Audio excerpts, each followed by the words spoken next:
Selamat sore Indonesia, bertemu kembali dengan kami channel yang membahas tentang dunia pertanian dan budidaya tanaman padi ya Lur ya. Sore hari ini kita kembali ke lahan Lur, melihat tanaman padi kita yang sudah menginjak usia 70 sampai 80 HST ya Lur ya. Nanti kita lihat dan kita amati serta identifikasi apakah ada serangan hama ke tanaman padi kita, baik itu hama yang diakibatkan oleh serangga ataupun hama yang diakibatkan oleh jamur ya Lur ya. Khususnya nanti agar kita bisa melakukan penanganan supaya padi kita bisa aman finish sampai panen ya Lur ya. Nanti kita lihat, kita identifikasi seperti apa. Oke Lur, terus ikuti pembahasannya.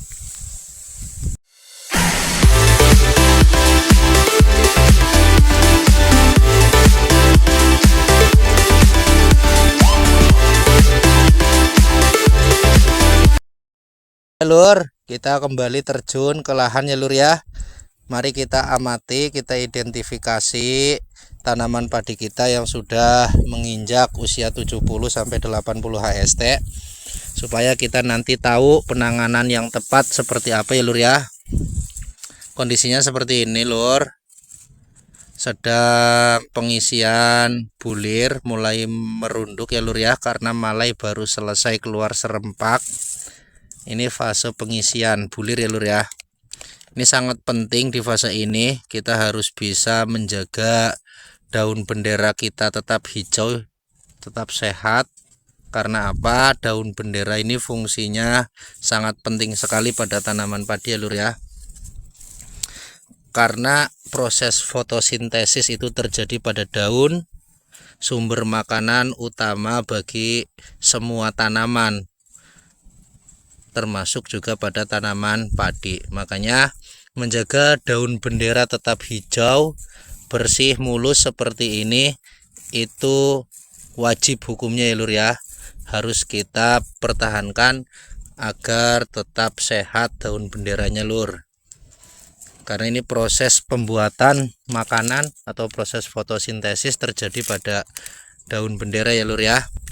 Harapannya apa? Harapannya supaya pengisian malainya itu bisa maksimal Lur.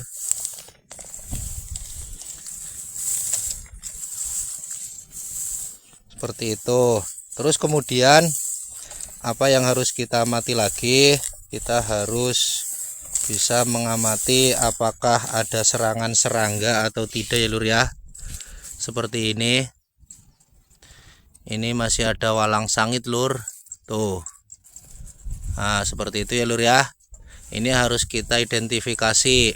Karena kalau terjadi serangan walang sangit seperti ini, kalau dibiarkan saja ini akibatnya sangat fatal ya Lur.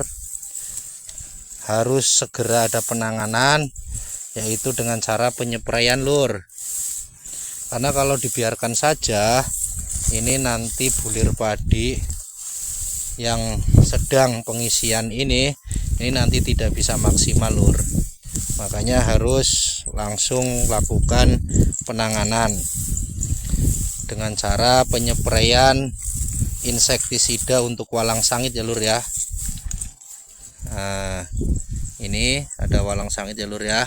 Walaupun tidak banyak sih kayaknya ini Lur, tidak banyak sekali walang sangitnya, tapi untuk antisipasi harus kita spray lagi. Ini untuk perawatannya sendiri Lur, sejak bunting muda ini 1 minggu sekali kita lakukan penyepraian ya Lur ya.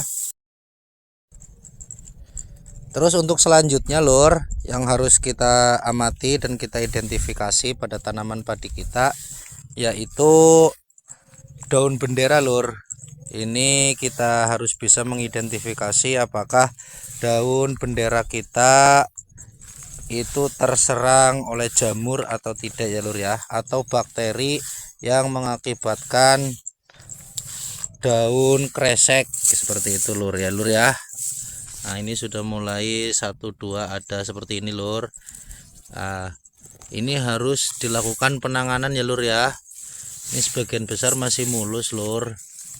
Tapi kalau sudah mulai 1 2 terkena seperti ini harus cepat dilakukan penanganan ya lur ya, karena nanti akibatnya fatal lur. Seperti yang sudah dibahas sebelumnya, daun bendera itu harus sebisa mungkin tetap hijau sampai panen ya lur ya, karena disitulah terjadi proses pembuatan makanan atau fotosintesis pada tanaman padi ya lur ya. Makanya harus bisa dijaga tetap hijau. Nah ini lur, untuk yang sudah mulai pengisian dan merunduk, sudah mulai menguning, ini sudah mulai terlihat daunnya sudah bercak ya lur ya, tuh.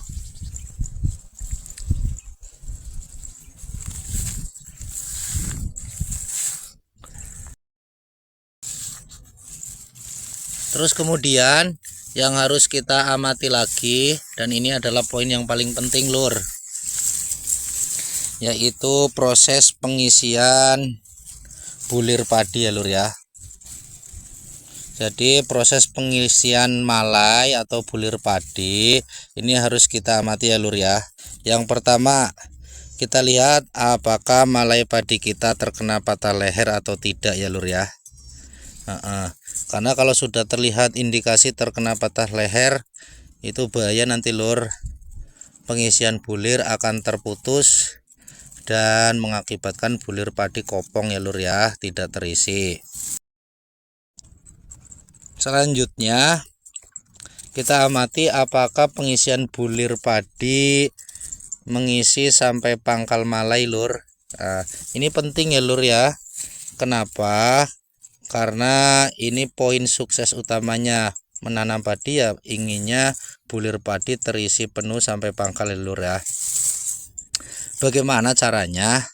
Tentunya caranya ya harus kita beri nutrisi tambahan ya lur ya. Nutrisi tambahan seperti penyepraian nutrisi pupuk MKP ataupun Gandasil B ya lur.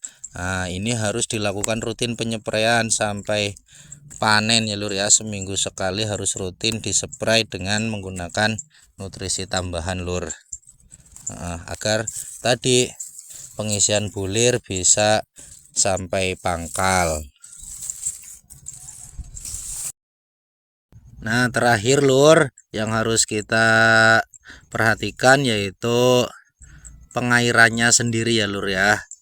Kita harus bisa mengatur sirkulasi keluar masuknya air di lahan padi kita yang sudah memasuki fase generatif seperti ini ya lur ya.